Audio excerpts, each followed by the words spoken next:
Kalau melihat balon udara kayak gini, nah yang terbayang dalam bayangan kita semuanya adalah di Turki ya, karena memang Turki lah yang membuat festival balon udara yang sangat terkenal di dunia.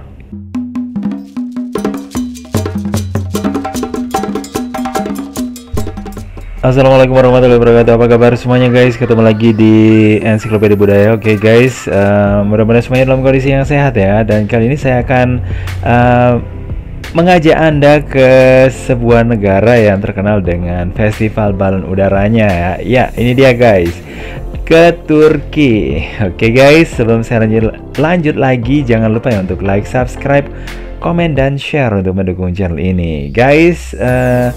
Festival balon udara yang ada di Turki ini tepatnya di kota Kapadokia. Nah, ini merupakan sebuah tempat yang memang cukup ini ya, dikatakan legendaris ya, karena selain kota Kapadokia ini adalah kota yang bersejarah ya, yang diakui sama ini sih sama UNESCO juga gitu ya.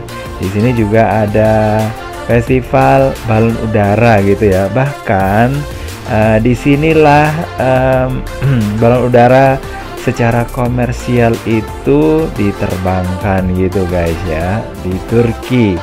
Oke guys, ngobrolin soal Kapadokia. Nah, ini merupakan sebuah wilayah yang ada di Anatolia. Ini merupakan bagian dari Turki ya. Mulanya sih balon udara itu diterbangkan tanpa awak ya, sebagai tujuan pemasaran. Maklum lah ya, waktu itu memang ada perusahaan yang disebut sebagai RAX ini bergerak dalam industri pemutar kaset ya, bukan wisata balon udara. Balon udara yang terbang di ketinggian ini mengeluarkan suara dari kaset yang sedang dipasarkan oleh RAX Company. Nah, barulah ya sekitar tahun 1985 sampai 1986 ini ada asosiasi penerbangan Turki ini memesan balon komersial pertama dan mulai melatih pilot balon udara untuk melakukan penerbangan komersial guys.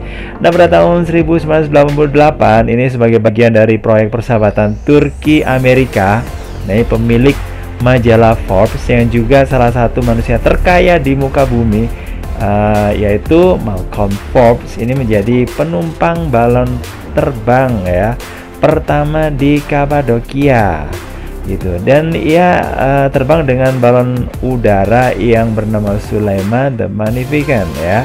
Nah, sebagai bagian dari kontribusinya itu memasarkan pariwisata balon di Kapadokia. Nah, hingga dikenal akhirnya di seluruh dunia gitu katanya guys.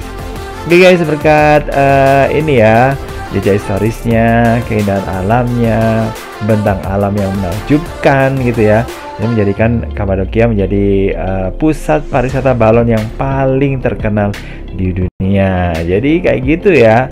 Nah, terus kemudian untuk ini guys ya, untuk sejarah dari balon udara sendiri itu gimana ya? Nah, balon udara di Kapadokia namanya memang kurang ini ya, kurang familiar ya bagi saya ya. Nah, ini ternyata ada ini ya guys ya, ada sejarahnya tentunya ya, dan ini memang dikait-kaitkan ya sama ini mungkin ya bisa dikatakan awal-awal dari penerbangan dunia gitu ya, karena zaman dulu kan memang masih belum ada pesawat terbang. Nah guys, balon udara ini siapa yang menemukan ya? Yang menciptakan adalah Joseph Montgolfier dan juga Stephen Montgolfier. Nah, dia itu adalah, atau mereka ya, bukan dia. Mereka itu adalah kakak beradik yang berasal dari suatu kota kecil di Perancis Selatan yang waktu itu tahun 1783 ya. Nah, kisah penemuan balon udara itu bermula dari di suatu hari di musim panas. Waktu itu Joseph dan juga Stephen Montgolfier ini sedang memandang ke arah awan di atas langit. Nah, gitu guys. Nah, Stephen kemudian berkata kalau ini ya, kalau awan bisa ditangkap dan dimasukkan ke dalam karung kertas, maka kantung kertas itu akan melayang dan bisa membawa muatan gitu katanya ya. Kemudian kedua kakak beradik ini mencoba membuat kantung raksasa yang berisi awan guys. Nah, awan yang dibuat adalah dari uap panas yang dibentuk dari proses pembentukan awan gitu. Kemudian mereka pun membuat sebuah kantung kertas dan diisi dengan hawa yang dipanaskan dan juga asap. Nah, beberapa kali mereka membuat balon percobaan ya. Pertamanya sih ya jelasnya gagal gitu ya, gagal total ya. Tapi akhirnya nggak gagal terus guys ya. Kalau dicoba maka semakin lama semakin mendekati dengan hasilnya. Dan pada akhir bulan Juni 1783, nah ini ya, Joseph dan Stephen ini berhasil membuat balon udara, dan mereka pun menerbangkan balon di depan umum untuk memperkenalkan ciptaan mereka guys ya. Dan balon udara pertama itu merupakan balon kertas yang berwarna biru. Di bawahnya terdapat lubang dan di tengah-tengah lubang itu ditempatkan sebuah keranjang, dan di dalamnya itu dibakar dahan dan kering dan jerami ya. Jadi bisa dikatakan cukup sederhana ya waktu itu. Dan balon itu makin besar, kemudian dilepaskan talinya dan selanjutnya melayang di angkasa, dan semua penonton bergembira melihatnya dan mereka bertepuk tangan dan bersorak kagum ya. Dan penerbangan balon udara berikutnya dilakukan di Paris pada musim dingin pada September 1783.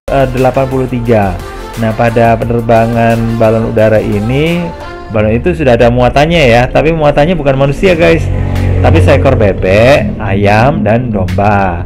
Nah, setelah balon terbang beberapa waktu dan kemudian mendarat ke tanah, semua penonton tercengang guys gitu ya. Penonton itu tercengang karena ayam, kemudian bebek dan domba yang diangkut oleh balon udara itu ternyata masih hidup gitu. Dan hal ini membantah ya anggapan bahwa lapisan udara di langit berbahaya bagi makhluk hidup. Atas keberhasilan tersebut, nah, Joseph Montgolfier dan juga Stephen Montgolfier ini diundang ke Versailles oleh Raja Louis ke-16 untuk memperkenalkan penerbangan balon udara mereka. Dan itulah ya sejarah awal dari penemuan balon udara. Ternyata penumpang awal balon udara bukan manusia, tapi ayam, bebek, dan domba. Dan balon udara itu akhirnya mengalami perbaikan teknologi dari zaman ke zaman hingga saat ini. Dan selain di Turki, di Kapadokia, nah ternyata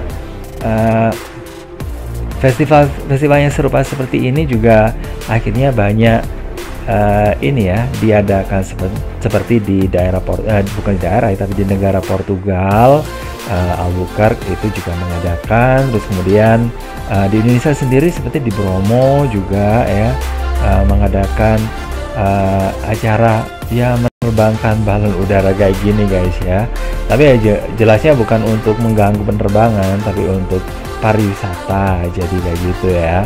Dan tapi yang paling terkenal dan paling ditunggu-tunggu adalah yang ada di Kapadokia yang ada di Turki gitu ya, karena memang dari situlah akhirnya yang menyebar ke seluruh dunia lah ya keterkenalannya, dan juga karena keindahan alam yang ada di sana itu memang luar biasa, seolah-olah berada di bulan, katanya sih kayak gitu ya. Oke guys, makasih banget udah gabungan.